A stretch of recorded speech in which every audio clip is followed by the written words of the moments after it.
അടുത്ത ട്രിപ്പ് എവിടേക്ക് പോകുമെന്ന് നോക്കിയിരുന്നപ്പോഴാണ് ഞങ്ങളുടെ കണ്ണിൽ ആ സ്ഥലം ഉടക്കിയത്.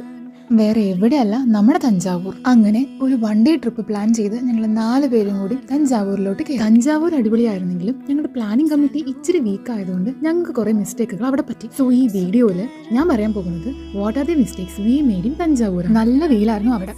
4 പേർക്ക് 2 കുടയാണ് ഞങ്ങൾ കൊണ്ടുപോയത്. ലാസ്റ്റ് കുട വേണ്ട എന്ന് പറഞ്ഞത് വരെ കുടയിൽ കയറേണ്ട അവസ്ഥയായിരുന്നു. ഫസ്റ്റ് സ്പോട്ട് നമ്മൾ തിരഞ്ഞെടുത്തത് തഞ്ചാവൂർ പാലസ് ആണ്. അതിൻ്റെ ഉള്ളിൽ തന്നെ ഒരു മ്യൂസിയം ഉണ്ട്. 50 രൂപ ടിക്കറ്റ് എടുത്തു കഴിഞ്ഞാൽ നമുക്കതിൻ്റെ ഉള്ളിൽ കയറാം. പക്ഷെ വഴി പറഞ്ഞു തരാനൊന്നും കൂടെ ആരും ഉണ്ടാവത്തില്ല. നമ്മൾ തന്നെ നമ്മുടെ വഴി കണ്ടുപിടിക്കും. പെയിൻറ്റിങ്സ്, ഹിസ്റ്ററിയൊക്കെ ഇഷ്ടപ്പെടുന്നവർക്ക് പറ്റിയ സ്ഥലമാണ് തഞ്ചാവൂർ. പക്ഷെ ഞങ്ങൾക്ക് 4 പേർക്കും അതിൻ്റെ ടേസ്റ്റ് ഇല്ലാത്തതുകൊണ്ട് തന്നെ ഞങ്ങൾക്കത് ഭയങ്കര ബോറായിട്ടാണ് തോന്നുന്നത്. നെക്സ്റ്റ് സ്പോട്ട് പാലസിൻ്റെ ഉള്ളിൽ തന്നെയുള്ള ബെൽ ടവർ. ബെൽ ടവർ ഞങ്ങൾക്ക് നന്നായി ആസ്വദിക്കാൻ പറ്റി.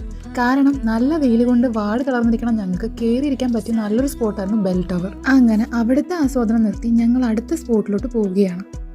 യെസ്, വേറെ എവിടെയല്ല, തഞ്ചാവൂർ പെരിയ കോവിൽ. അടുത്ത മിസ്റ്റേക്ക് എന്ന് പറയുന്നത് തഞ്ചാവൂർ പെരിയ കോവിൽ പോകുന്നത് നമ്മളെപ്പോഴും മോർണിംഗ് പോകാൻ വേണ്ടി നോക്കാം.